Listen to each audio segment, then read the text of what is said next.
పిల్లలకి ఇష్టమైన పని అయితే కష్టమైన చేస్తారండి. మావాడు ఎండలో చూడండి వడియాలు వేస్తున్నాడు.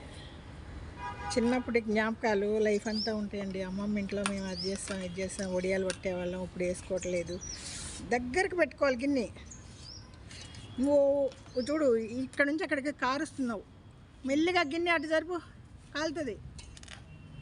నువ్వు ఎక్కడికి వేసుకుంటున్నావు అక్కడ పెట్టుకో గిన్నె. అరే అరే అరే నీతో పెద్ద తలనొప్పి వచ్చేసిందిరా. గిన్నె వచ్చి దగ్గరికి జరుపులే, నీ దగ్గరికి జరుపుకో. మెల్లిగా కాలుతుంది కాలుతుంది. దూరంగా పట్టుకో, ఓరంగా జరుపు. అటు లాగు ఇంకా దగ్గర పెట్టుకో, ఇంకా దగ్గర పెట్టుకో. ఇంకా ఇప్పుడే కింద పడకూడదు. కింద వేయకుండా గరిటెని ఒకసారి గిన్నెకి రాయి అడుగునా. రాయి వేయి. సరే లక్షణ గ్యాప్ లేకుండా వేసి ఒక్క పంచి సరిపోయేది. వాళ్ళ క్లాత్ చాలా లేదు.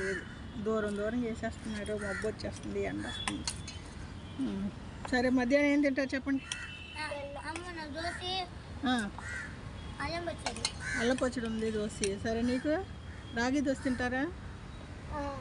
సరే లెమన్ రైస్ ఓకేవా? ఉప్మా దూరం చేయకుండా పక్కన ఇంట్లో క్లాత్ చాలా దూరం. వచ్చాక మళ్ళీ పార్క్కి వెళ్దామా? తిప్పి వేయండి, అది పేరుకుంటుంది పిండి. తిప్పి వేయాలి. చెడమండ పోసి పారేస్తారండి వాళ్ళు వేసిన వడియాలు. ఎండినాక వాళ్ళకి ఇస్తాను. కొంచెం పిండి పోసిస్తాను. ఇంకా కొంచెం పిండి ఉందండి. క్లాత్ చాలా లేదు.